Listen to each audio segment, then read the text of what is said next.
Boa noite. Eu saúdo a igreja na graça e na paz do nosso Senhor Jesus Cristo. Irmãos, antes da gente começar, enquanto bom, não vou nem pedir para as crianças descerem ainda, mas queria agradecer a Deus porque ontem nós tivemos um dia inteiro de treinamento aqui, né? Nós tivemos nosso irmão Diego se oferecendo aqui para nos ajudar. Nós estamos tirando o alvará, então precisamos do treinamento da brigada de incêndio. Estávamos aqui em torno de 15 pessoas. Eu vou pedir que os brigadeiros, né? Não são os brigadistas, são os brigadeiros. Se coloquem em pé, aqueles que estiveram ontem aqui, por favor, para treinar, para serem treinados. Vou pedir que o Diego também fique em pé, que o nosso irmão, nosso bombeiro, nosso parceiro. Ontem ele me fez passar uns apuros aqui, mas valeu a pena, viu? Vamos cantar.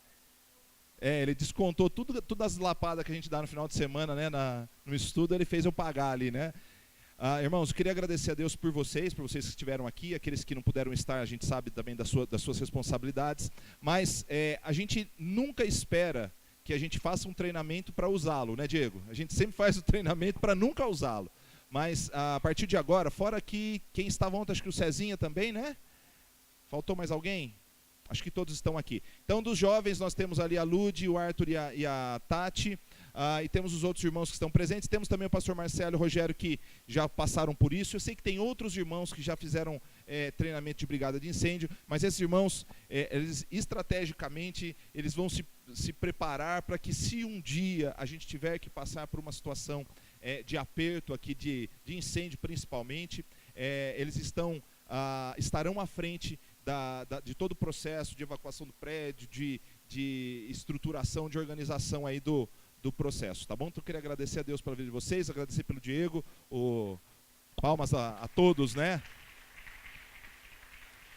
Temos fotos ridículas, vestidos de bombeiros, que não servimos para isso, mas como brigadistas ou brigadeiros, estamos muito bem servidos. Então eu quero que as crianças desçam agora em ordem, tá? Podem descer, cada um para a sua classe.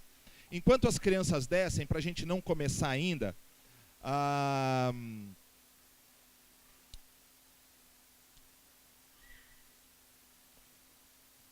nós precisamos fazer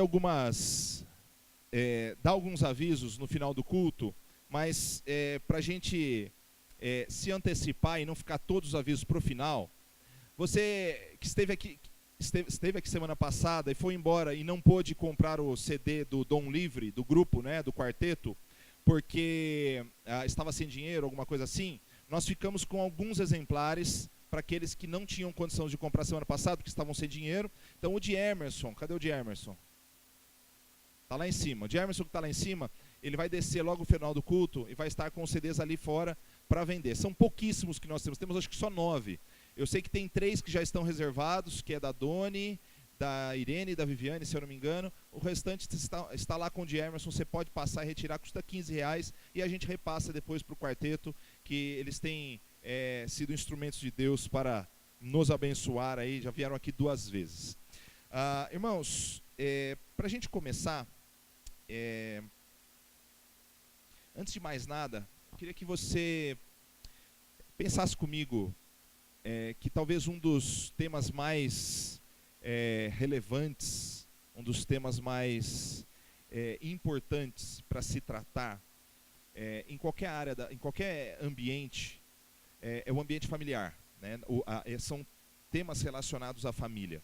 A gente sabe que não é fácil, né, estarmos inseridos numa família. Nós temos no ambiente familiar uma coisa muito simples: conflitos. Simples porque onde se reúnem, a gente tem aquele texto bíblico que fala: onde 2 ou 3 estiverem reunidos em meu nome, ali estarei. A gente sabe que aquele contexto ali, ele é um contexto específico sobre disciplina na igreja, sobre buscar ao Senhor a respeito da solução de alguns conflitos, mas a gente sabe que onde 2 ou 3 estiverem reunidos, ali conflito existirá. Porque onde o ser humano está inserido, qualquer contexto, os conflitos existem. Muito mais nos contextos familiares. Por quê?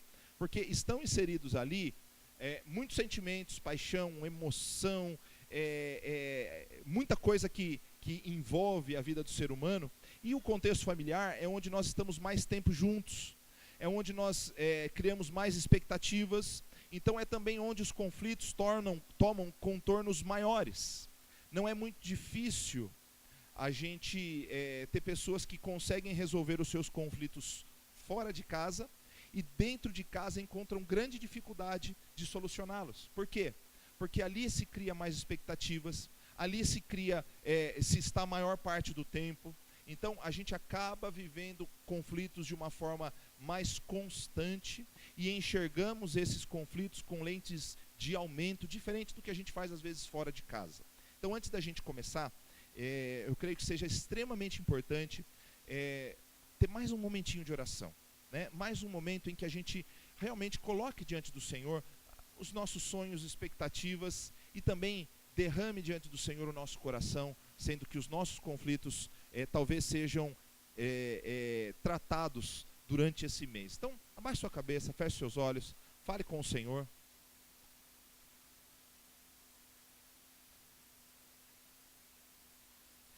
Fale com o Senhor sobre aquilo que você tem de expectativa, aquilo que você tem de expectativa, aquilo que você tem de necessidade. Coloque os seus conflitos, quer seja com seu irmão, com seu filho, com seu pai, com seu esposo, com sua esposa. Coloque diante do Senhor.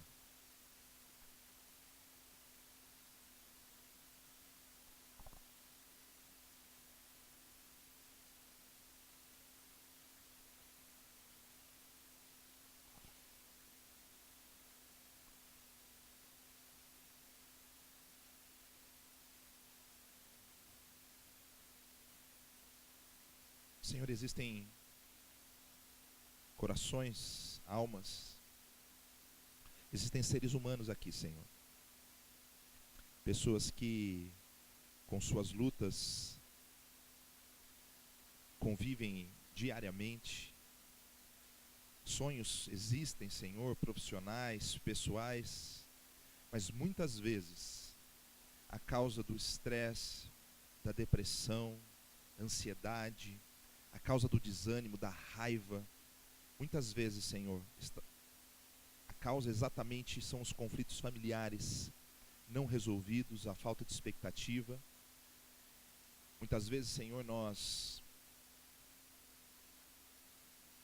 vacilamos porque as dores da alma impedem-nos, Senhor, de vivermos uma vida plena, vivermos, Senhor, uma vida realmente satisfatória, e nos impede, Senhor, também de desenvolvermos uma espiritualidade saudável. Usa, Senhor, este tempo para falar aos nossos corações. Trata, Senhor, aquilo que precisa ser tratado, e que os nossos estudos sejam inspiração para mudarmos de atitude, para renovarmos a nossa esperança e para termos a certeza de que contigo nós somos mais do que vencedores, em Cristo Jesus. Amém, Senhor. Irmãos, então, conforme anunciado, né, essa semana, peço que eu sei que alguns irmãos vão perder, algumas pessoas conhecidas vão talvez também perder o estudo, o primeiro estudo, que seria mais introdutório, mas entra lá na sua página, compartilha. A gente sabe que hoje a internet se tornou um meio de divulgação, né, de propagação. A gente muitas vezes recebe promoções pela internet e a gente faz escolhas a partir daquilo que nós vemos na mídia, quer seja na televisão ou na mídia da internet. Da mesma forma, nós podemos oferecer coisas boas. Então, compartilhe, mande por e-mail, né, e convide outras pessoas para estar conosco, porque a gente sabe que é um tema extremamente importante. Queria dizer para vocês o seguinte: uma das palavras mais usadas hoje, se você abrir jornal, revistas, você vai ver a palavra investimento. Então, quando você ouve a palavra investimento, por mais que você não dê muita atenção, você vai ver pessoas que dizem que você deve investir na sua saúde, investir na qualidade de vida. Pessoas que vão dizer o seguinte, que você precisa investir o seu tempo em coisas boas, no estudo, na preparação, em aprender alguma arte, alguma coisa assim. E outras pessoas que vão apelar para você investir o seu dinheiro e os seus recursos, para que amanhã você possa ter um pouco mais de recurso, um pouco mais de dinheiro. Quer seja na saúde, quer seja na profissão, quer seja na educação, quer seja investimentos financeiros. Alguns dizem para você que você deve investir, por exemplo, num plano funerário. Já ouviu isso? Invista num plano funerário. Para mim, esse investimento mórbido, necessário, mas mórbido. Por quê? Porque a gente espera nunca usar esse investimento, porque o dia que nós precisarmos usar esse investimento é porque de alguma forma as coisas não estão bem, ou nós vamos enxergar de muito longe, né, esse investimento, né, ou o fruto desse investimento. Agora, brincadeiras à parte, todo investimento, ele está falando em dispor de força, tempo, recursos e tantas outras coisas. Para quê? Para que fazendo essa dedicação de força, de tempo e de recursos, nós possamos colher algo melhor amanhã. Quando se fala em investimento, dificilmente se condiciona a uma resposta rápida. Ou seja, eu não invisto numa poupança para que amanhã eu tenha dobrado os meus recursos. Eu não invisto o meu tempo para construir uma casa de um dia para o outro. Eu não invisto toda a minha força numa academia, por exemplo, ou num exercício físico, para que amanhã ou depois eu tenha reduzido os meus níveis de colesterol, triglicérides e ter um ganho de massa muscular. Não é do dia para a noite. Quando nós falamos em investimento, a maior parte dos investimentos que nós fazemos, eles serão ou não os frutos colhidos depois de um determinado tempo. Aqueles que se acomodam e não investem na saúde, não investem no estudo, não investem os seus recursos, há grande probabilidade de amanhã colherem frutos negativos, ou não colherem aquilo que poderiam estar colhendo, porque não investiram, não planejaram. Basta lembrarmos, por exemplo, da fábula, né, tão conhecida de Esopo ou de La Fontaine, na reescrita da fábula, chamada A Cigarra e a Formiga. Quando nós relembramos dessa fábula, nós estamos falando de duas figuras, que uma delas investiu o seu tempo única e exclusivamente no lazer, naquilo que dá prazer, e na outra investiu o seu tempo, a sua força, os seus recursos, para quê? Para juntar. Então, quando vem o inverno, a gente vê a formiga adentrando na sua casinha, comendo do bom e do melhor, e a cigarra desesperada buscando recursos. Mas o inverno, principalmente na fábula, nós vemos que era um inverno rigoroso, com neve, com falta de árvores onde ela pudesse se refugiar ou buscar alimento. Então ela bate na porta da formiga e diz o seguinte: olha, eu estou precisando de comida. Fala, você ficou cantando, agora dançou, né? Agora se lascou toda, né? Alguns desdobramentos da fábula diz que a formiga acolheu a cigarra, deu de comer, e que a cigarra ficou ali tocando o inverno todo para a formiga ouvir. Mas, independentemente disso, existem várias lições, existem vários caminhos para a gente entender a fábula. Mas, basicamente, a ideia é investimento, trabalho e planejamento. A gente sabe que nós não vamos ficar trabalhando 365 dias no ano.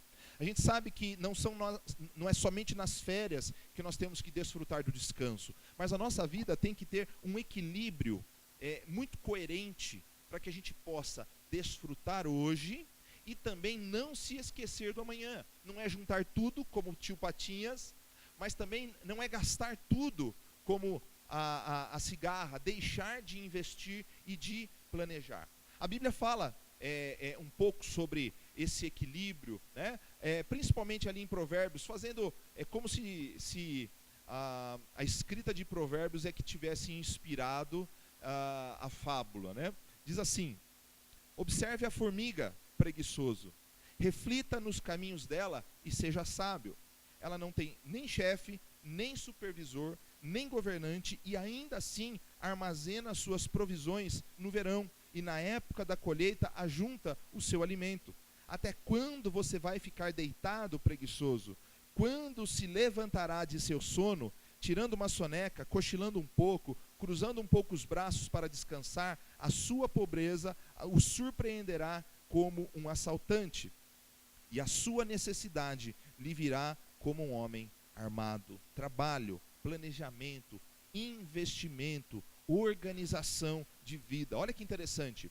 Não havia chefe, não havia governante, supervisor, gerente ou pai, mas a consciência, Salomão apela para dizer, olha, a consciência da formiga, ou, fazendo alusão, a consciência das pessoas que conseguem equilibrar o seu tempo, os seus recursos, a sua força, para quê? Para que possam usar hoje e também investir um pouco, né? Planejar. A minha pergunta é: por que não investimos ou investimos pouco na família? Como qualquer área da vida, a família é um bem precioso. A família é algo que deve ser valorizado. A família é algo que deve ser encarado com seriedade. Nós vivemos numa sociedade extremamente imediatista e que pensa estar evoluindo, né? Tecnologicamente, nós sabemos que estamos evoluindo, mas nas relações interpessoais, nós estamos retrocedendo. Por quê? Porque antes se investia no outro como forma de se autopreservar. Hoje, na busca pela autossatisfação, se despreza o outro e, consequentemente, a família. Quando se diz, por exemplo, que o que importa é que você seja feliz, há controvérsias, mas na sociedade isso é um valor absoluto. Por quê? Porque quando a gente está pregando a felicidade, nós temos que levar em conta que nada que nos traga a felicidade pode deixar de ser avaliado a partir de valores, a partir de princípios. Imagine, por exemplo, maridos, que suas esposas dissessem para você o seguinte, e me perdoem, porque nós vamos tocar em temas às vezes polêmicos, mas é simplesmente para dar ênfase. Imagine que a sua esposa dissesse para você o seguinte: eu estou infeliz. Puxa, mas o que eu posso fazer para que você seja feliz? Olha, eu gostaria que a partir do próximo ano nós estivéssemos nos organizando, porque eu quero ter 4 maridos aqui dentro de casa.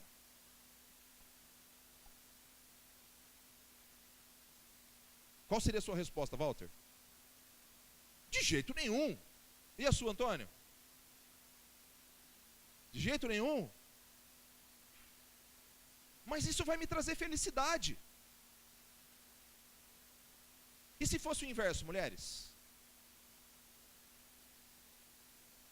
Puxado, né? Puxado. Você sabe por que eu estou usando um exemplo bem doloroso?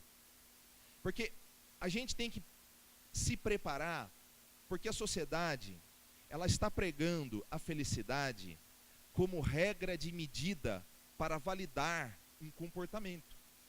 E a felicidade não é regra de medida para validar um comportamento. Não é porque o seu marido, a sua esposa, se sentiria feliz por conta dessa situação teoricamente absurda, que ele vai fazer aquilo. Por quê? Porque o que tem que prevalecer não é o desejo, não é a perspectiva da felicidade, mas são os valores para o bom andamento da sociedade e da minha casa. Ou seja, felicidade e prazer não devem validar um comportamento.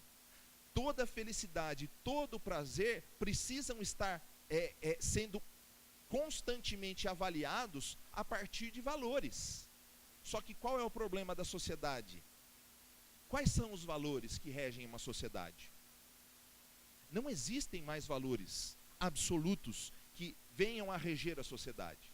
O que existe é a tua vontade e a minha vontade.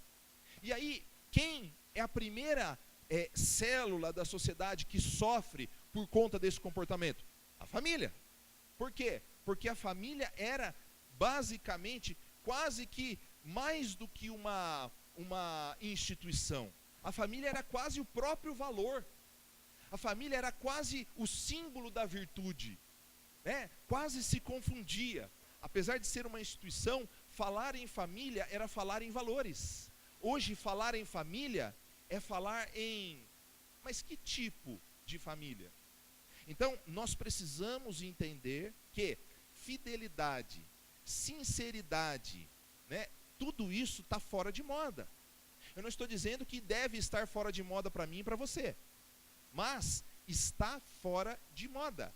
O que está na moda é ser feliz.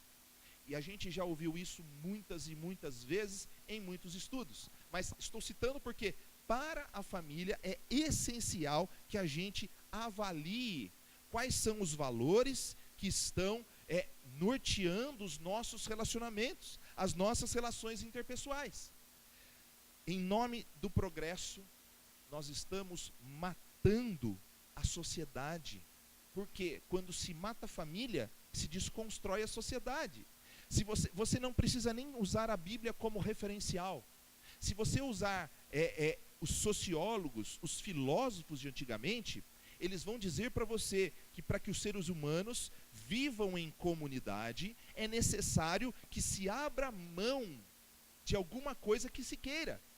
Por quê? Porque no popular se diz que a minha liberdade acaba quando começa a do outro. Ou seja, eu não tenho liberdade plena no convívio social. Então, pastor, mas cada um sabe o que faz. Legal. Então, a partir do momento que você for atingido, você vai perceber que não é bem assim. A partir do momento que a sua família, a sua vida, a sua integridade for atingida, porque alguém acha que tem direito de fazer o que quer, aí nós vamos sentar para conversar. Então, antes que a nossa mente seja totalmente abalada, destruída, influenciada pelo pensamento social, nós precisamos investir na ideia, retroceder e voltar ao princípio. Quais são os projetos, quais são os sonhos que Deus um dia sonhou para essa instituição sagrada, fundamental para o convívio social e para a existência da sociedade, que é a família. Eu digo para você, quando a família está fraca, a sociedade está fraca. Quando a família está forte, a sociedade está forte. Por quê? Porque a partir das famílias bem estruturadas se forma o cidadão.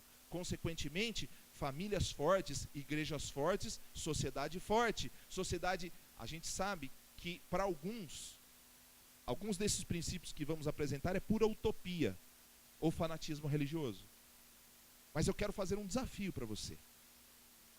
Eu quero que você reflita, e quando nós oramos no início do culto sobre os seus sonhos, reavalie os seus sonhos, reavalie os seus planos e pense quem vai coordenar a sua vida, quem vai ser o alicerce, o que vai direcionar os seus atos como um membro de uma família a partir de hoje. Talvez você diga o seguinte: pastor, mas eu moro sozinho. Não importa, talvez amanhã você esteja casado, talvez amanhã você esteja planejando constituir uma família, e se assim for, tenha valores muito bem definidos. No meio cristão, nós usamos o mês de maio justamente para falar sobre a família, e nós vamos ver 4 formas de investirmos em nossa família. Se você voltar um pouquinho lá na página inicial, no início da série, nós vemos que no dia de hoje nós vamos falar sobre o projeto original da família. Depois nós vamos falar sobre os inimigos do lar. Porque é muito fácil nós pensarmos em quero que minha família resolva os seus problemas. Então, espera um pouquinho. Quais são os inimigos que abalam a nossa família? E posteriormente, conhecendo os inimigos, nós vamos para a parte prática. Nós vamos falar sobre os nossos maus hábitos. A nossa, muitas vezes, não disposição. Então veja o seguinte, entenda. Família, eu invisto nessa ideia. Como? Primeiramente, retornando ao projeto original.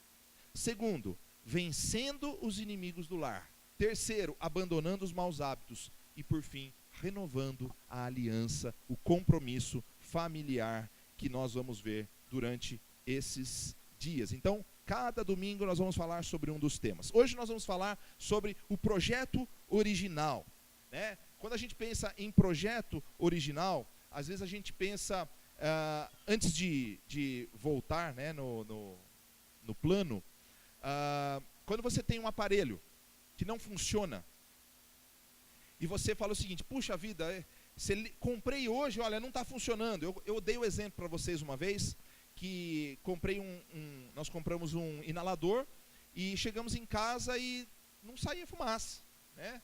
Negócio lá, a gente precisando, aí eu revoltado, a Carol precisando usar, fui até o Carrefour, troquei, aliás, ligamos novamente na tomada lá no Carrefour, não funcionou. Falei, mas o que está acontecendo? Aí, o esperto do vendedor teve uma ideia mais rápida do que a minha. Será que está na voltagem certa?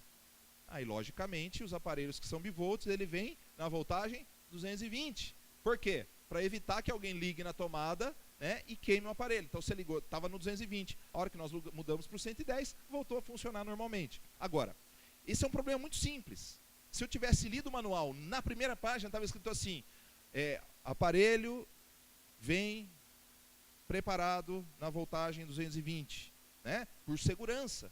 É isso mesmo, Tiago, que funciona? É assim? Então, é assim que funciona. E eu já falei para vocês, já usei duas vezes o exemplo, vou usar pela terceira, né? Já estava com saudade do Tiago. Então, já que ele voltou, depois da sua viagem ao mundo ocidental, oriental, perdão, ele disse para mim que emagreceu bastante de tanta comida ruim que ele comeu. Mas ele teve uma boa experiência. O Tiago é a única pessoa que eu conheço do meu convívio, assim, que nós já conversamos sobre isso, que lê manual de instrução. Tem mais uma? Ah, Silvia, muito bem. Então, o Cristiano lê também? Puxa, vem, olha, o Edu lê, olha que legal. Então, quando você está com algum problema, você lê o manual. Mas o correto seria você iniciar lendo o manual, para que depois você começasse a usar os aparelhos. Então, quando a gente fala em projeto, nós precisamos de manual, nós precisamos entender as funcionalidades, como deve ser usado, né? Quais são as potencialidades do aparelho, porque às vezes você tem um aparelho celular, por exemplo, que faz um monte de recursos e você só usa para ligar. Então, se você só usa para ligar, compra um mais baratinho. Agora, tem aparelho celular que faz de tudo, né? Tem aparelho celular que ele te lembra do dia do aniversário de casamento. Sabia disso ou não? Então você põe lá, aniversário de casamento. Puxa vida, né? Brincadeiras à parte, mas os aparelhos celulares hoje têm muitas potencialidades. E às vezes a gente anda com tantas coisas, tão preocupado com agenda, usa agenda. Ah, mas todo celular tem, mas hoje tem aparelhos que têm agendas mais modernas, recursos mais modernos. Então, quando você lê o manual, você entende o funcionamento, entende as potencialidades e é alertado sobre os riscos do mau uso do aparelho. Então, quando a gente pensa na família, nós precisamos, em primeiro lugar, parar. Está em crise? Para tudo. Por que eu casei? É uma pergunta boa? Boa. Satisfatória? Não. Porque você mesmo vai responder. Ah, porque eu estava apaixonado. Ah, porque eu estava desesperado. Agora, mas pensa comigo. Se você mudar a pergunta, para que serve a família? Puxa vida, começa a mudar de figura. Quem idealizou a família? Puxa, Como eu posso resolver os meus problemas? Ah, legal. Então a gente começa a mudar de figura. E qual é o manual? Qual é o fundamento? Quais são as atitudes que eu devo tomar para então começar a resolver o problema? Não adianta, imagine que você vá fazer um banquete. Né? Imagine que você vai preparar um banquete para receber os seus familiares. E a hora que você chega na cozinha, você vê aquela louça da semana retrasada, desse tamanho assim, ó, já tem até bigatinho andando em cima. Não acontece na minha casa, deixa eu me corrigir antes que as pessoas pensem que a minha esposa faz isso. Mas imagine, até porque ela não dá tempo, no dia seguinte, se eu não lavar a louça, se ela não lavar, eu lavo, né? Por livre e espontânea pressão. Aí, dá para cozinhar desse jeito? Lígia, dá para cozinhar desse jeito? Com a louça desse tamanho? Não. Então, a gente tem que limpar a casa e começar do zero. Então, a gente tem que limpar a nossa mente dos preconceitos, nós temos que limpar a nossa mente das crises, nós temos que sair de dentro do problema e enxergar as coisas com mais frieza. Imaginem que aquela sujeira é o lixo emocional que a gente juntou durante muito tempo. Não adianta a gente ficar justificando, buscando. Gente, tem que parar com tudo e voltar ao projeto original. E quando a gente pensa em projeto original, a gente corre um risco de pensar que é possível voltarmos ao Jardim do Éden, no plano original de Deus, antes do pecado. Projeto original, eu quero chamar isso de duas formas diferentes. Primeiro, uma coisa é o plano de Deus, quando formou o homem, quando estavam no Jardim do Éden, quando eles estavam nus e não se envergonhavam, quando Deus disse o seguinte, acima de tudo, criou o homem, agora o homem está sozinho, eu vou lhe fazer uma ajudadora. E agora vocês dois, vocês precisam se multiplicar, encher a terra. Né? Uma coisa, esse é o plano original de Deus. Outra coisa é o plano pós-queda. E aí a gente vai entender que não existe, em primeiro lugar, uma família 100% estável, não existe uma família 100% isenta de problemas. Por quê? Porque nós estamos numa sociedade dominada pelo pecado. Nós somos seres humanos contagiados, contaminados pelo pecado. Então, nós precisamos entender que, posteriormente, à queda do homem, Deus tomou a iniciativa de se reconciliar com o homem. Então, o que existe no relacionamento homem-Deus é que Deus tomou a iniciativa de se reconciliar com o homem e, a partir disso, criar condições suficientes para que nós tenhamos uma vida satisfatória, de paz e alegria, apesar dos problemas que vamos enfrentar. Então, existe uma potencialidade de termos uma família abençoada, mas não isenta de problemas.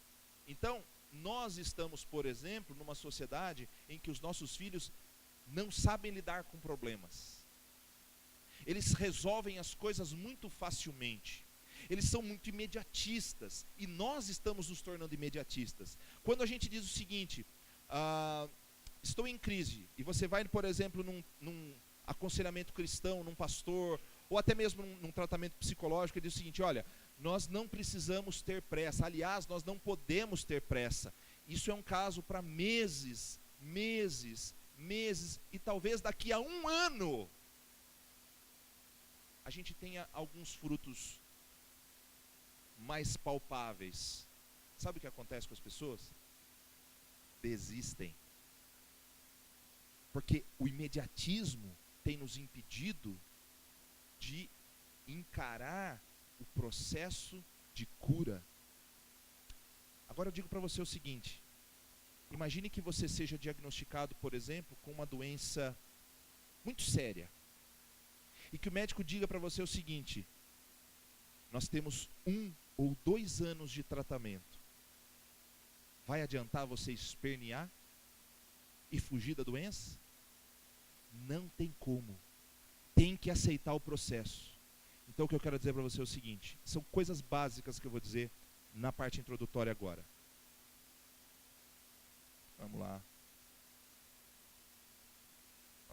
Há uma fonte que estabelece todas as orientações e nos possibilita viver neste mundo a partir de um padrão possível de paz e alegria até a plenitude de vida que nos é prometida. Ou seja, as famílias têm problemas, no entanto, existe uma fonte que nos ajuda a termos paz e alegria dentro de um padrão de possibilidade, porque não vai existir uma família perfeita, e nós vamos viver na expectativa de que toda dor e frustração que nós venhamos a passar será de uma vez aniquilada quando Cristo voltar, e só.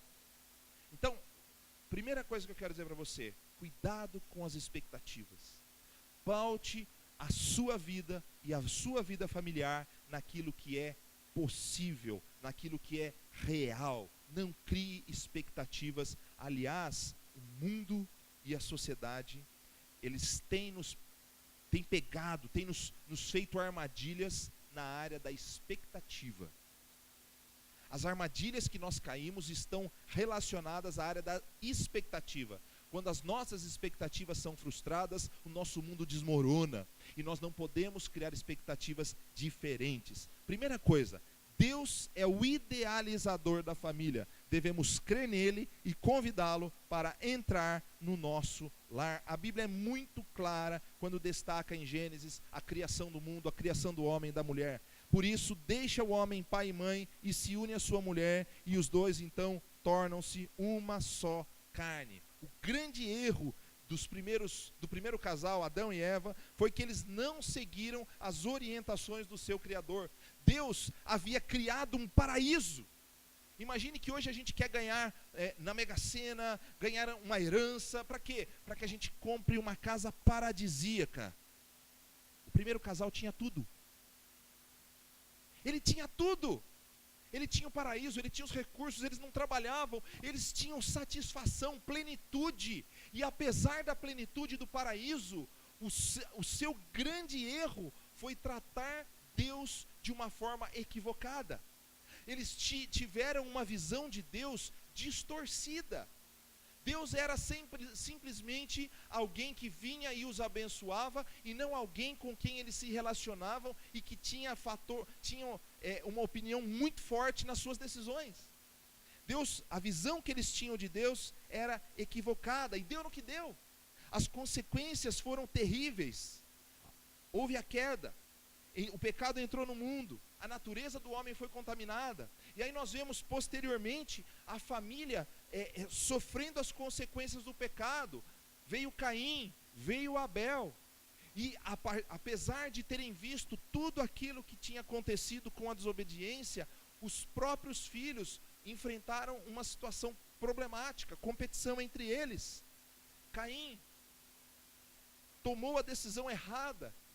Deus já havia mostrado muitas coisas quando expulsou Adão e Eva do paraíso, e era impossível que Adão e Eva não tivessem dito para Caim e Abel: puxa, nós tínhamos tudo, nós não tínhamos dores, nós não sofríamos, nós vivíamos de uma forma espetacular, e olha onde que nós estamos vivendo hoje, olha as situações que nós estamos sendo levados a passar, e apesar disso tudo, deu no que deu. Quando Caim estava prestes a assassinar o seu irmão, olha o diálogo de Deus com Caim. Olha o que ele disse. Disse o Senhor: por que andas irado, Caim? E por que descaiu o seu semblante? Se procederes bem, não é certo que serás aceito? Se todavia procederes mal, eis que o pecado jaz à porta. Olha só, o seu desejo será contra ti, mas a ti cumpre dominá-lo.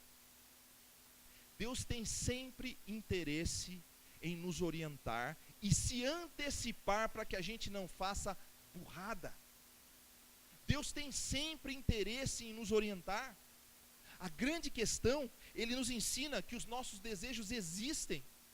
Ele nos ensina que muitas vezes nós vamos ser tentados, nós vamos buscar caminhos equivocados, mas Ele nos diz que os caminhos que não condizem com o seu plano original vão trazer morte.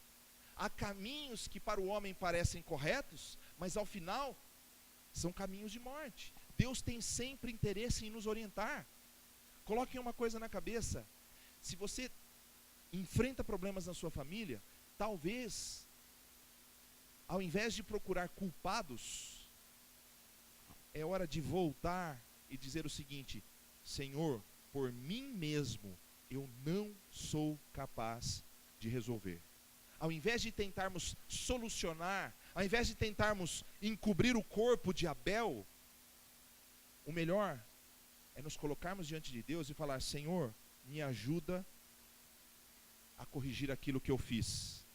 E aquilo que é impossível, Senhor, me perdoa e me conduza de uma maneira diferente. O projeto original de Deus era de relacionamento com o ser humano. E mesmo depois da desobediência, do pecado, Deus continuou e sempre continuará a buscar nos abençoar e nos orientar. Mas a percepção de Deus influencia todos os nossos caminhos, inclusive na questão familiar. Muitos de nós temos agido como se Deus fosse apenas uma figura bondosa, mas quase que mitológica, a quem nós recorremos apenas nos momentos de crise, ou até mesmo nos momentos de crise esquecemos dele e tentamos resolver por nossas próprias forças. Se achamos que Deus nos deixa livres e que não se importa com as nossas escolhas, nós vamos seguir a nossa vida a partir de uma concepção equivocada. Pense numa coisa: Deus se importa com as suas escolhas. Se você está em dúvida hoje sobre que caminho seguir, eu quero dizer para você: Deus se importa com as suas escolhas. Deus se importa com a sua família. Deus se importa com a sua vida, com seu pai, com a sua mãe, com seu irmão, com o seu esposo, com a sua esposa. Deus se importa com seus filhos. Então, se Ele se importa, se Ele foi que nos criou, Ele tem total interesse em fazer da nossa vida uma vida plena e abençoada. Nós temos inúmeros, milhares, milhões de exemplos de pessoas que estavam em crise e hoje podem testemunhar mundo afora de que Deus mudou a sua história. Ele é a causa primeira da nossa existência. Ele é o nosso Criador. Ele tem interesse em nos conduzir em um caminho de vitórias, em um caminho de paz. Márcio, Cláudia, vocês não têm interesse em fazer o melhor para suas filhas? Não tem? Com certeza? Anderson, você não quer que a Julinha cresça uma menina abençoada? Não quer? Então, por exemplo, o dia que ela estiver passando uma crise, vocês não vão querer orientá-la da melhor maneira possível? Imaginem o nosso Deus. Se Ele nos criou e Ele nos ama com um amor eterno, um amor incomparável, Ele tem interesse em resolver os nossos conflitos. Ele tem interesse em resolver. Agora, basta que todos nós estejamos dispostos. Deus tem interesse coletivamente, Ele quer forjar a nossa família e tornarmos-nos famílias abençoadas e abençoadoras. Segunda coisa, a Bíblia é o fundamento, o manual de instruções para a vida cristã e familiar. Há orientações que devem ser seguidas. Não é simplesmente uma obediência cega.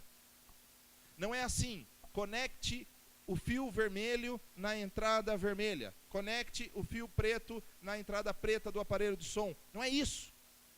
Não é obediência cega, mas eu vou conectar o fio preto na entrada preta porque eu sei que fazendo isso eu vou ser abençoado. Eu vou colocar a minha vida, a vida da minha família, eu vou cumprir as orientações porque eu tenho consciência de que Deus tem o melhor para a minha vida. Mesmo que essas decisões consistam em perdas, em renúncia. Sabe o que eu estou dizendo para vocês? Que para que exista uma família abençoada, todos os integrantes têm que aprender o seu papel, têm que aprender o valor da renúncia. Todos nós. Disse lá, repetindo o texto de Gênesis, disse Deus através de Paulo em Efésios: deixará o homem seu pai e sua mãe e se unirá à sua mulher e se tornarão os dois uma só carne. Quando ele disse deixar o homem pai e mãe, ele não está falando de desprezar pai e mãe, mas ele está dizendo o seguinte, que há uma grande diferença entre estabelecer limites e desprezar os pais. Há uma grande diferença, por exemplo, entre você priorizar a sua família nuclear, esposa e filhos, e você desconsiderar, deixar de honrar o seu pai e a sua mãe. Agora, o não cumprimento desse princípio é a causa da crise de muitos casamentos. Vocês sabiam disso?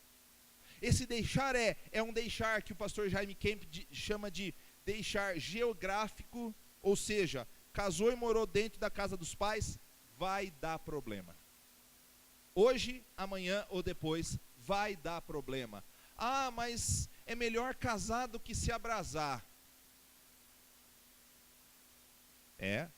Coloca o texto fora de contexto, para você perceber que depois, no dia seguinte, vai estar o cunhado dormindo no meio de você e da sua esposa, né?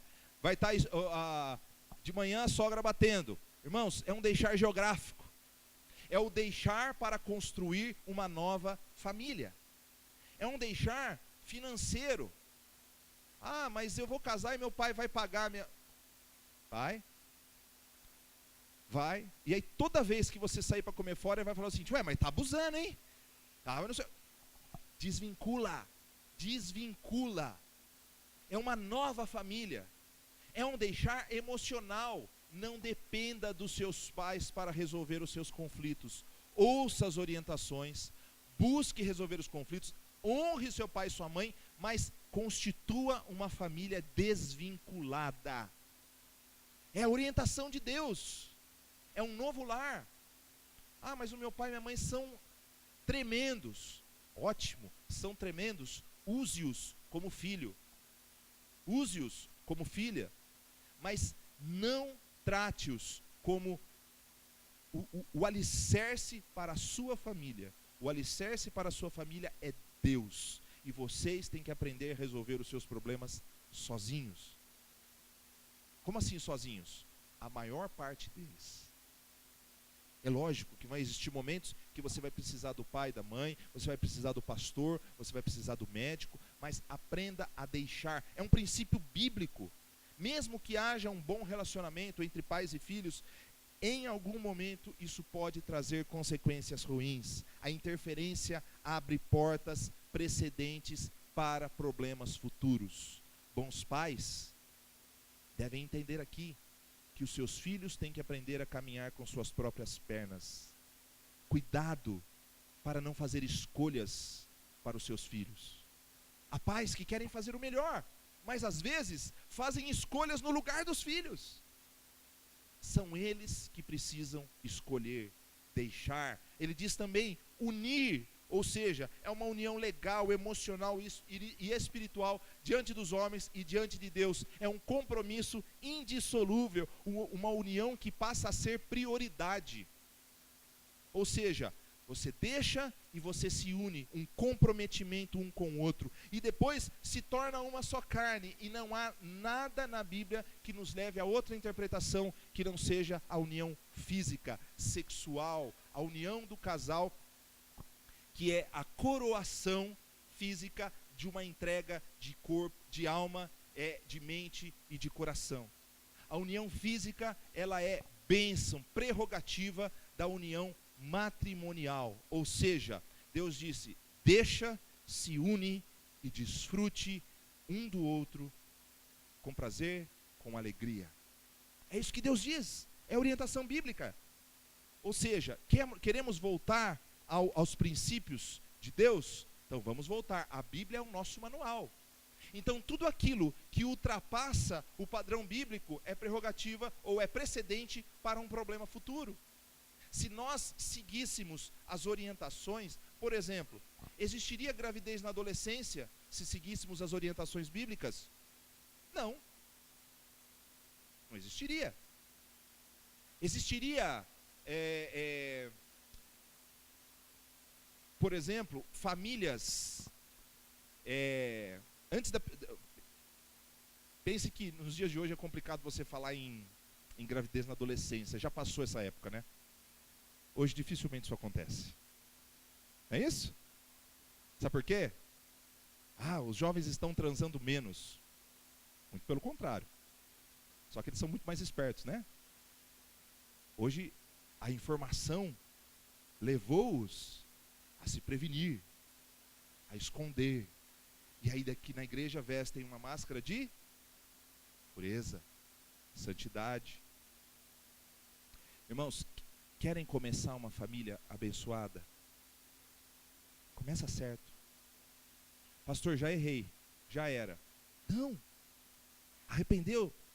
Começa de novo. É orientação de Deus. A Bíblia dá o manual. A Bíblia é o nosso fundamento. Ela nos orienta. De um lado, irmãos, temos uma sociedade que despreza os valores e virtudes. Se você pegar lá Paulo, falando de uma sociedade muito moderna da época, a sociedade romana, né? Dentre todas as coisas ruins, olha lá, Romanos 1, ele diz, cheios de injustiça, maldade. Olha o que ele coloca na lista de maldade: desobedecem a seus pais. Ou seja, são insensatos, desleais, sem amor pela família, sem amor natural. Olha que coisa profunda. Dentre os grandes erros da sociedade está o desprezo à família, está a desobediência aos pais.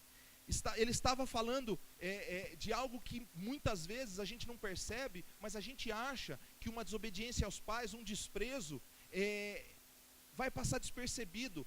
Eu quero te falar uma coisa, sabe o que eu estou achando ridículo? Uma vez eu estava conversando com alguns irmãos da igreja sobre alguns comerciais de televisão. O que eu mais me incomodei recentemente era um comercial de uma TV por assinatura, em que duas mulheres chamam seus maridos de seu bolha. É engraçadinho, né? Eu tenho certeza que tem um monte de mulher aqui que já chamou seu marido de bolha. Não é verdade? Ô seu bolha! Ô seu... Irmãos, você sabe qual que é o principal mandamento que Deus deu à mulher? Respeite o seu marido. Isso é bíblico. Você quer colocá-lo para cima? Você quer torná-lo um homem abençoado? Respeite o seu marido. Acabou. Não tem. Mas eu também quero respeito dele. Eu sei, a gente vai chegar lá. Mas a Bíblia diz: respeite o seu marido. Respeito em todos os níveis, em palavras, em ações. Trate-o com dignidade. E sabe o que Deus diz ao homem? Ame a sua mulher a ponto de dar a sua vida por ela. É bíblico. É bíblico. Assim como Jesus deu a sua vida pela igreja, dê a sua vida pela mulher. Irmãos, grande parte do aconselhamento pastoral de casais se fundamenta no tema falta de respeito da mulher e falta de amor do homem. A maior parte. Aí a minha pergunta é: vamos voltar ao plano original de Deus? Ou vamos agir como aqueles que não se interessam pela família?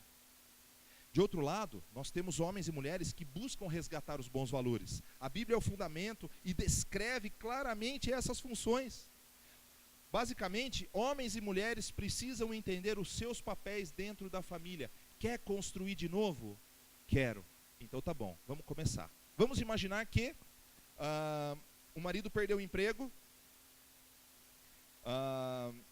e vai ter que trabalhar fora de Campinas. Um exemplo, estou inventando aqui. Vai ter que trabalhar fora de Campinas. Puxa vida. Qual vai ser a rotina da família? A rotina vai ser agora assim, assim, assim, assim, assado. Agora vamos imaginar que a mulher também trabalhava fora e também perdeu o emprego. Puxa vida, nós vamos ter que mudar. Vamos mudar, legal. Então cada um vai abrir mão de alguma coisa, vamos cortar isso, cortar aquilo, e nós não vamos ficar... Sabe o que acontece com os casais? Troca de acusações o tempo todo. A culpa é sua, a culpa é sua.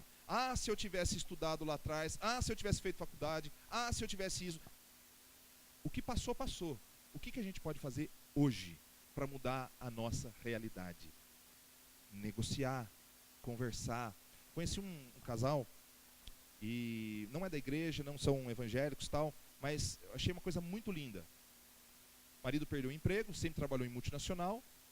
A esposa teve que arrumar um outro emprego, arrumou um emprego, e ela está basicamente sustentando a casa esse ano. Sabe para quê? Ele está se preparando para um concurso. Então ele está passando o ano inteiro estudando. Então ele cuida da casa, estuda, para que ele passe no concurso, para que a esposa então possa diminuir a sua carga de trabalho. Sabe o que é isso? Negociação, preparo, paciência. Sabe por quê? Porque o tempo muda, a vida muda e a gente tem que se adaptar a ela. Não adianta a gente jogar uma bomba na nossa família, porque nós estamos passando por um momento de crise.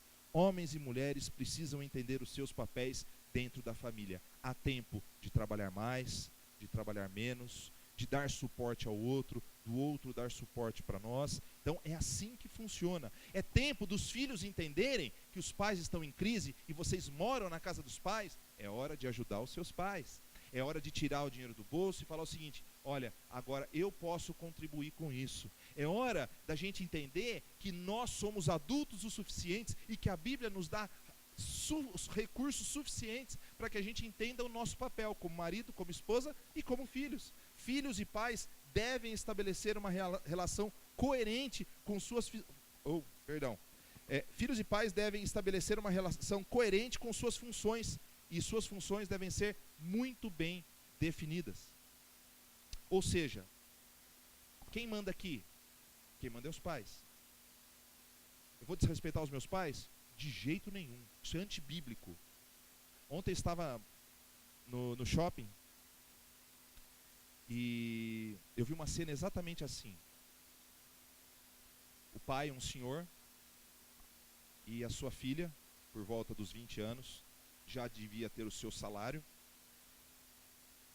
Ele só falou assim para ela: filha, você precisa disso? É claro que eu preciso. E não dá palpite, porque sou eu que vou pagar. No meio da C&A. E você está aqui sentado? Era para você estar lá na fila, pai. Ela falou exatamente assim. E eu fui para a fila, ele foi atrás de mim na fila, e aí de repente ele largou tudo e foi embora. Você imagina a vergonha que esse homem passou? Você imagina o sentimento de desprezo? Eu não sei se ele é culpado ou não. Independentemente do que ele tenha feito, filho não fala assim com o pai. É bíblico. Filhos, obedeçam aos seus pais em tudo. Pais, não provoquem a ira dos seus filhos. Trate-os com justiça. Trate-os com discernimento e com sabedoria. Irmãos, basicamente, quando fazemos com que a nossa família funcione a partir de valores que Deus estabeleceu e nos deixou registrado em sua palavra, quando obedecemos e nos submetemos a Deus, quando nos humilhamos e reconhecemos os nossos erros, damos um passo enorme no estabelecimento de uma família em paz, amorosa, acolhedora, terapêutica. Eu gosto muito de citar Lutero quando ele dizia que, na época em que as mulheres não trabalhavam fora de casa, dizia que a mulher tem que chorar a hora que o marido sai para trabalhar, e o marido tem que ter desespero para voltar para casa. Você ama a sua casa? Ela é um lugar de cura, é um lugar terapêutico. Você ama estar com os da sua casa, voltar? Você ama quando seu marido está em casa, quando sua esposa está em casa? Ou você tem sonhado o dia em que a sua família vai explodir? A modernidade e a pós-modernidade, o passado, o presente e o futuro, com as suas engenhocas e evoluções, não estão acima do Criador. Precisamos abrir espaço para que o Senhor entre em nossa vida pessoal, em nossa vida familiar, e que Ele não seja simplesmente um convidado de honra, mas que Ele seja o capitão, que Ele seja o comandante que dirige os nossos passos, e que nós possamos dizer juntos, vamos ler? Eu e minha casa serviremos a Deus. Vamos orar.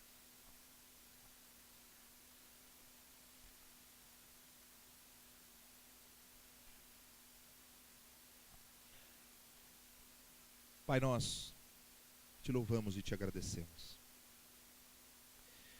porque um dia o Senhor nos salvou e nos renovou para uma viva esperança em Cristo Jesus. Nós te agradecemos porque, apesar de tudo que somos, do que fazemos, dos nossos erros, o Senhor nos ama. E o Senhor tem interesse em nós. Obrigado, Senhor, porque tem interesse em nós. Obrigado, Senhor, porque hoje nos mostra mais uma vez que tem interesse na nossa família. Que por mais que as famílias estejam bem, sabemos que sempre há algo a melhorar, algo a acrescentar, algo a mudar.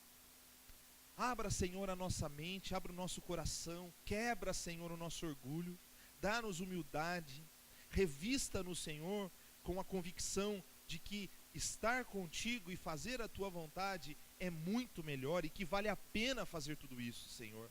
Sabemos que debaixo da tua proteção nós temos a certeza da vida eterna, mas enquanto o plano não se consuma, enquanto não temos paz e plenitude permanentes e eterna, ajuda-nos, Senhor, a vivermos dentro de um limite possível, de famílias estabilizadas, de famílias terapêuticas, onde filhos e pais se unem para ajudar um ao outro. Pai, destrua a inveja, Senhor, que os modelos errados da sociedade, que os exemplos errados bíblicos que nós vemos, como o exemplo de Caim, possam ser vencidos. Tira de nós, Senhor, o ciúme, tira de nós, Senhor, a arrogância, tira de nós, Senhor, a falta de perdão, e dá-nos, Senhor, a disposição de cumprirmos as nossas funções, o nosso papel dentro do lar, quer seja como pai, quer seja como mãe, quer seja como esposo, esposa, como filhos. Pai, que sejamos amorosos também como irmãos, que entendamos que mais vale cumprir a tua vontade do que fazer todo o esforço que a nossa mente e os nossos braços podem fazer, ó Pai. Que os nossos joelhos em terra, que os nossos corações humildes, submissos, possam ser uma realidade para a reestruturação do nosso lar em Cristo Jesus. Amém, Senhor. Amém. Vamos ficar em pé? Nós vamos continuar louvando ao Senhor. Esse é um tempo que nós tivemos de uma pequena introdução. E a partir de semana que vem, nós vamos entrar em alguns aspectos fundamentais. Escute só. Não falte, semana que vem, nós vamos falar de alguns inimigos. Inimigos muito claros, que estão diante dos nossos olhos. E alguns inimigos ocultos, que estão destruindo as nossas famílias. Vamos louvar o Senhor.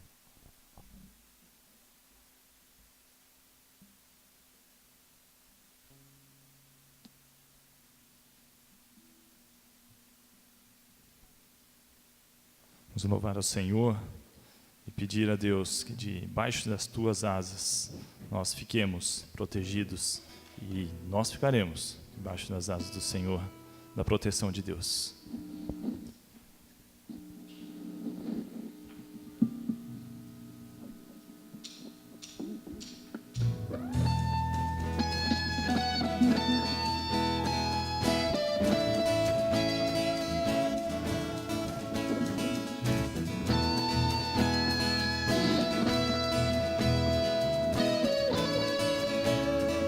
Vamos lá, cante, igreja. Debaixo de tuas asas, sim, proteção. Meus pensamentos são, sem palavras sabes todo motivo e intenção. Não há nada que possa sair do controle de tuas mãos.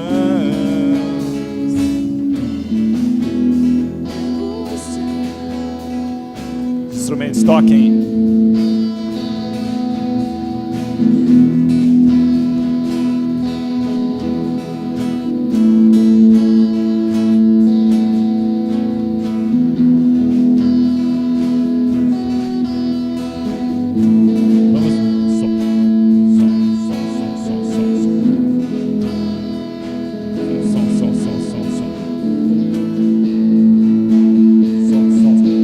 Vamos tocar novamente, vamos começar.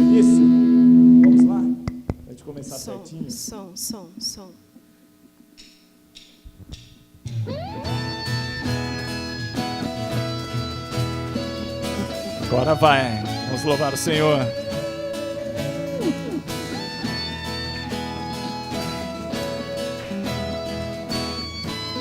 Vamos lá, do início. Debaixo de tuas asas sinto proteção. Meus pensamentos conheces de longe todo o coração. Sem palavras sabes todo motivo e intenção. Não há nada que possa sair do controle de tuas mãos. Fortaleza em dia de angústia, socorro bem presente na censuração. Companhia eterna, aliança em Jesus, o amor, perfeição. Deus dos impossíveis, fiel em tudo que cometeu. Não desiste de mim, comigo vai até o fim. Se eu subir aos céus, Deus ali estará. Pelas asas da alvorada, nos extremos do mar, seja onde for, a tua mão me guiará. Seja onde for, a tua mão me guiará. Tua mão me guiará. Tua mão me guiará.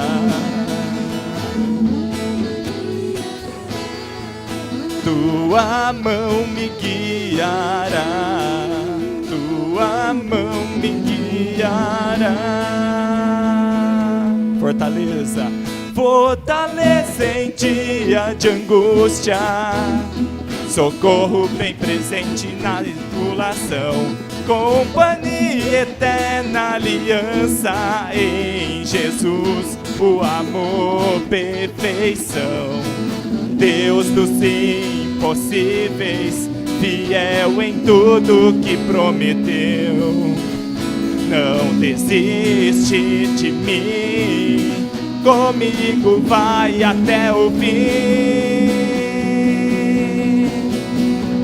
Subir aos céus, Deus ali estará. Pelas asas da alvorada, nos extremos do mar, seja onde for, a tua mão me guiará. Seja onde for, a tua mão me guiará. Tua mão me guiará. Tua mão me guiará. Tua mão me guiará. Tua mão me guiará. Tua mão me guiará.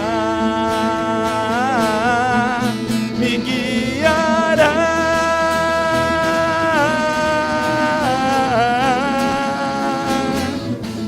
Me guiará.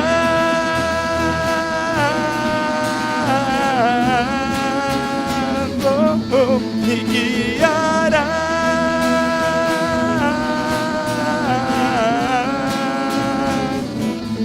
Me guiará.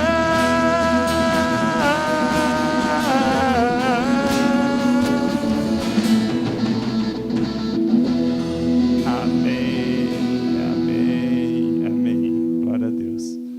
Às vezes é melhor parar, começar de novo, louvar o Senhor, né, com calma, com todo o coração, a igreja concentrada, grupo concentrado, né? Mas isso acontece, isso acontece. Vamos participar de um momento legal? Vamos participar dos dízimos, das ofertas agora. Nós vamos cantar uma música que disse, como as águas cobrem o mar. A música, eu digo para o grupo, toda vez que eu estou aqui à frente, eu coloco ela. Ela e mais algumas, né, que eu amo. Pela cruz, hoje não teve, mas no grupo sempre tem.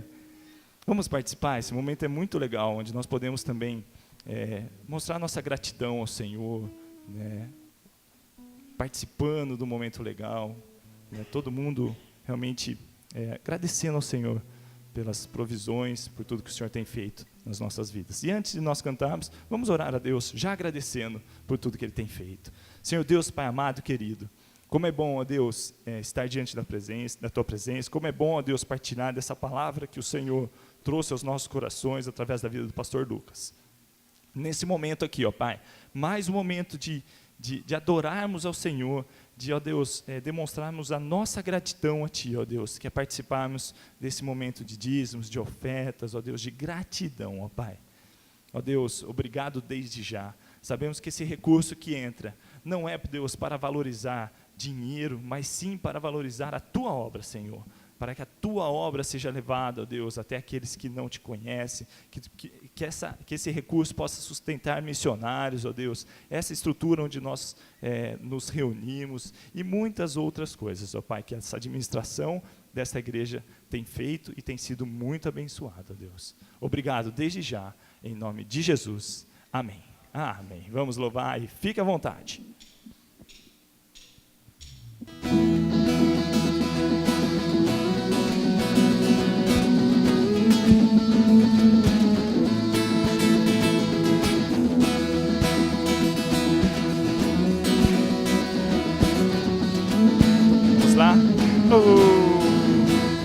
Como as águas cobrem o mar, toda a terra se encherá da Tua glória, pois só Tu és digno de adoração. Como as águas cobrem o mar, toda a terra se encherá da Tua glória, pois só Tu és digno de adoração. E um dia todo olho Te verá, todo joelho se dobrará ante Ti e toda língua confessará: Tu és o Senhor. E um dia todo olho Te verá, todo joelho se dobrará ante Ti e toda língua confessará que Tu és o Senhor. Instrumentos.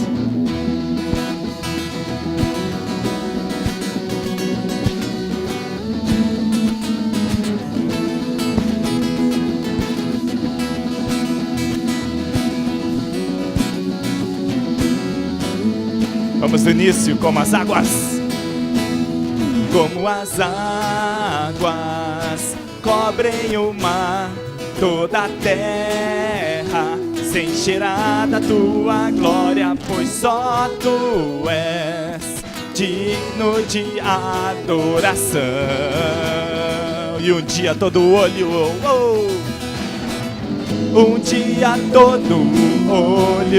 Te verá, todo joelho se dobrará ante Ti e toda língua confessará: Tu és o Senhor. Um dia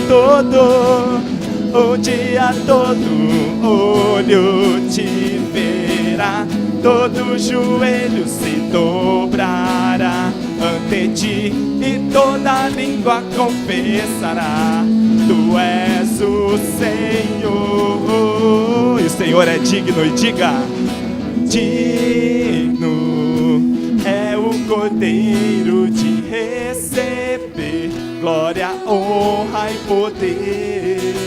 Digno é o Cordeiro de receber glória, honra e poder. Digno digno é o Cordeiro de receber glória, honra e poder. E a última, digno é o Cordeiro de receber glória, honra e poder.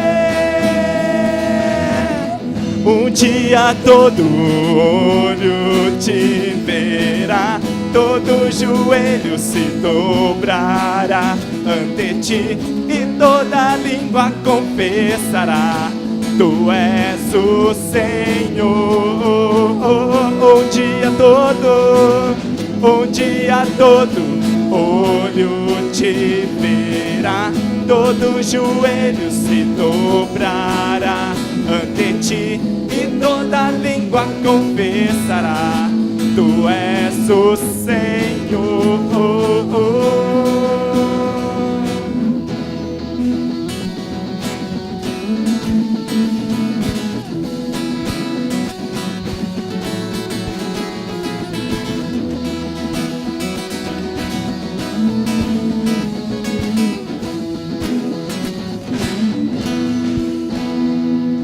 Amém. A igreja pode se assentar.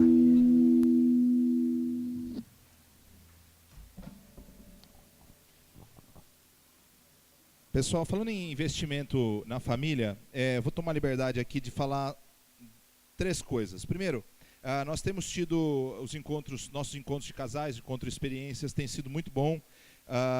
Se você não tem vindo no encontro de casais, tem sido assim muito legal, muito divertido. Só que assim, nós vamos no próximo encontro eu vou propor uma estratégia. A gente tem uma distribuição de brindes, sorteio, e tal. Mas não fique frustrado, venha já preparado psicologicamente, porque o Zé Roberto e a Sandra ganham todos os sorteios. É brincadeira, se eles jogarem na Mega Sena, eles vão ganhar, tenho certeza disso. Eles ganham todos os sorteios.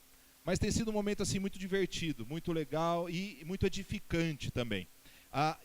Por que eu estou falando desse investimento? Porque isso é um investimento uma vez por mês, mas tem um investimento que você pode fazer, por exemplo, no mês de outubro. Tem aqui no meio do seu boletim o encontro de casais que vai acontecer lá em Poços de Caldas. Pode falar? Então, o Walter vai trazer uma notícia. Aliás, o Walter já esteve lá sexta-feira, viu, gente? Pessoal, boa noite. Todo mundo recebeu o seu boletim. Nós temos 2 avisos aí super importantes, especialmente para esse mês, que é o mês da família, né?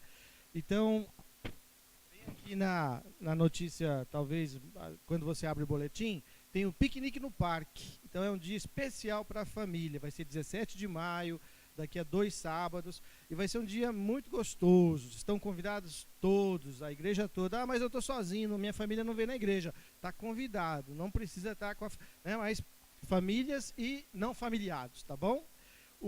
Vai ser um passeio que a gente vai sair daqui às 8h30 e esperamos, a expectativa é que 14h30 a gente esteja de volta.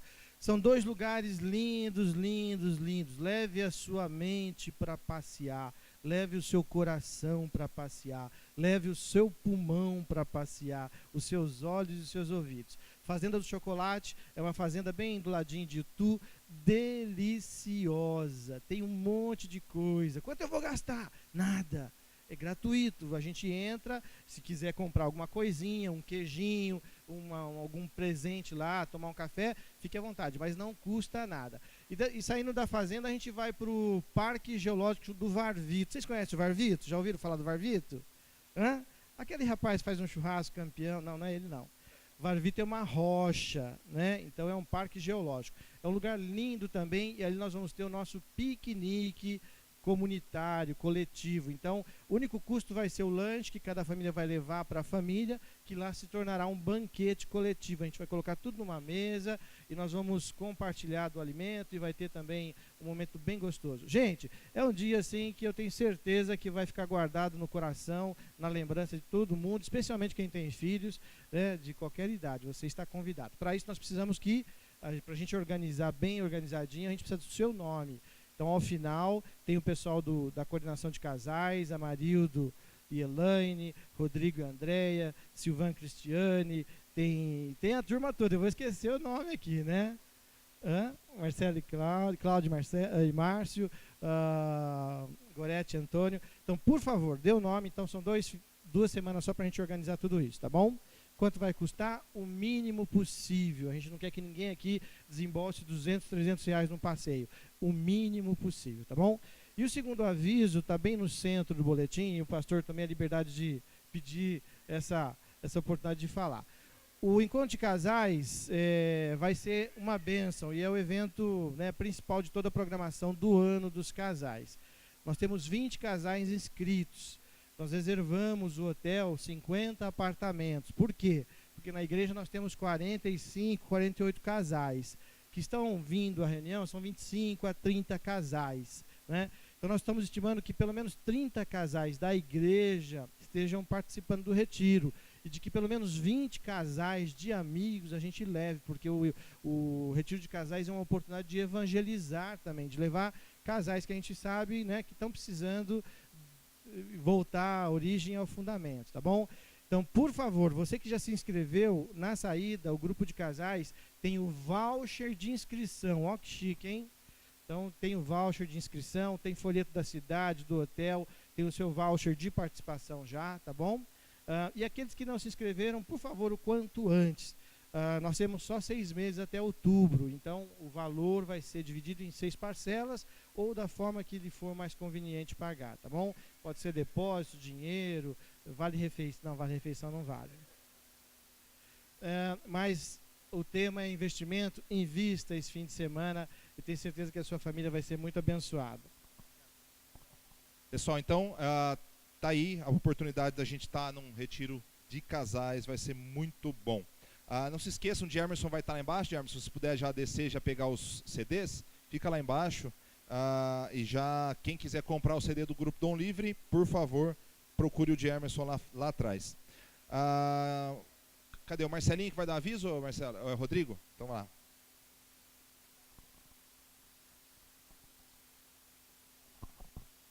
Boa noite. Hoje eu vim aqui representando os jovens dessa igreja, né? Como a minha pessoa, né? Mas vamos lá. O seguinte, os jovens prepararam uma surpresa para o Dia das Mães, vocês sabiam disso? Eu não podia falar? Podia, lógico que podia. Porque é uma surpresa especial, né? Os jovens dessa igreja, acho que eles têm sido usados, né? Muito usados por Deus, inspirados para ajudar pessoas que precisam da nossa colaboração. Então eles fizeram uma festa do Dia das Mães diferente. Qual que é a festa do Dia das Mães? Você pode comemorar com a sua mãe, não pode? Sua